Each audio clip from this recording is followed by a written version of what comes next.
ನಮಸ್ತೆ ಪ್ರಿಯ ವೀಕ್ಷಕರೇ, ಸಂತಸದ ಬಗ್ಗೆ ಹೇಳೋದಾದರೆ ಒಂದೆರಡು ಮಾತಿದೆ. ವಿಡಿಯೋನ ಎಲ್ಲೂ ಸ್ಕಿಪ್ ಮಾಡದೆ ಪೂರ್ತಿಯಾಗಿ ನೋಡಿ. ಕ್ಷಣಿಕ ಸಂತಸವನ್ನು ಬಯಸೋದಾದರೆ ಮನಸ್ಸಿಗಿತ ಅನಿಸೋವಂಥ ಸುಮಧುರವಾದಂತಹ ಸಂಗೀತವನ್ನು ಕೇಳಿ. ಅದೇ ರೀತಿ ಒಂದು ದಿನದ ಸಂತಸವನ್ನು ಬಯಸೋದಾದರೆ ಪಿಕ್ನಿಕ್ ಹೋಗಿ. ಒಂದು ವಾರದ ಸಂತಸವನ್ನು ಬಯಸೋದಾದರೆ ಪ್ರವಾಸಕ್ಕೆ ಹೋಗಿ ಎಂಜಾಯ್ ಮಾಡಿ. ಇಲ್ಲ ಅಂದರೆ ಒಂದೆರಡು ತಿಂಗಳ ಸಂತಸ ಬಯಸೋದಾದರೆ ಮದುವೆ ಮಾಡ್ಕೊಳ್ಳಿ. ಅಥವಾ ಕೆಲ ವರ್ಷಗಳು ಸಂತಸ ಬಯಸೋದಾದರೆ ಹಣವನ್ನು ಸಂಪಾದನೆ ಮಾಡಿ. ಆದರೆ ಜೀವನ ಪೂರ್ತಿ ಸಂತಸವನ್ನು ಬಯಸೋದಾದರೆ ತನ್ನ ಕಾಯಕವನ್ನು ಪ್ರೀತಿಸಿ. ಏನಪ್ಪ ಕಾಯಕ ಅಂದರೆ ಕೆಲಸ.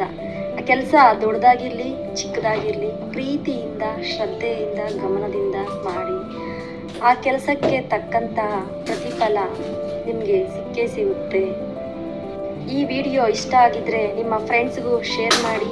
ಹಾಗೆ ಒಂದು ಲೈಕ್ ಕೊಟ್ಟು ಕಮೆಂಟ್ ಮಾಡಿ. ಚಾನಲ್ಗೆ ಸಬ್ಸ್ಕ್ರೈಬ್ ಆಗಿಲ್ಲ ಅಂದರೆ ಸಬ್ಸ್ಕ್ರೈಬ್ ಆಗಿ. ಪಕ್ಕದಲ್ಲಿರುವ ಬೆಲ್ ಐಕಾನನ್ನು ಒತ್ತಿ ಆಲ್ ಎಂದು ಸೆಲೆಕ್ಟ್ ಮಾಡಿ. ಧನ್ಯವಾದ.